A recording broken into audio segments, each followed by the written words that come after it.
ये जो लड़का का तस्वीर आप देख रहे हैं, ये ट्रॉली पर गाना गाते हैं। इनका नाम शिवा बबुआ है, जो कि वैशाली जिला के रहने वाले हैं। इनका गाना जो है एक साथ इंस्टाग्राम पर 33 के 33 गाना एक साथ इंस्टाग्राम पर ट्रेंड कर रहा है।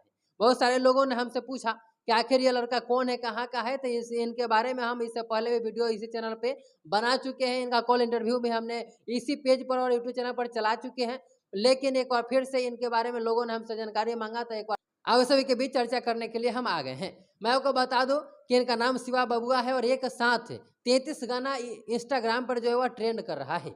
बहुत सारे बड़े बड़े सिंगर जब गाना लॉन्च करते हैं, रिलीज करते हैं, तो उसके बाद लाइव आकर के तमाम बड़े बड़े प्लेटफॉर्म से लाइव आते हैं और कहते हैं कि मेरे गाना पर रील्स बनाइए, ज़्यादा से ज़्यादा रील्स बनाइए तो हमारा गाना ट्रेंडिंग में आएगा। लेकिन ये एकमात्र शिवा बबुआ और बिना किसी बड़े चैनल पर जाकर के लाइव आए हुए भी इनका गाना खुद का खुद इंस्टाग्राम पर 33 गाना एक साथ ट्रेंडिंग लिस्ट में ट्रेंड करने लगा।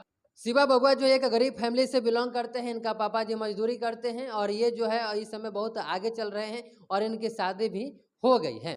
अगर आप लोगों ने अभी तक इनका कॉल इंटरव्यू नहीं सुना है तो आप हमारे पेज पर जाइए, या वीडियो डिस्क्रिप्शन में लिंक भी हमने दे देंगे, वहां से जाकर इनका इंटरव्यू भी सुन सकते हैं। और इनके बारे में एक वीडियो हम ऑलरेडी बना भी चुके हैं और ये तीसरा वीडियो इनके बारे में हम बना रहे हैं। ये भी काफ़ी अच्छा गाना गाते हैं, इनका गला काफ़ी अच्छा है। सरस्वती का देन है कि ट्रॉली पर गाना गा करके इतना ज़्यादा सोशल मीडिया पे इस समय वायरल हो रहा है। फिलहाल में इनका गाना आप लोगों ने अभी सुना है अभी तक कि नहीं, कमेंट बॉक्स जरूर बताइएगा। इनके बारे में आप लोगों की क्या राय है वो भी अपने कमेंट बॉक्स में जरूर बताइएगा। हमारे साथ यहाँ तक बने रहने के लिए आपको बहुत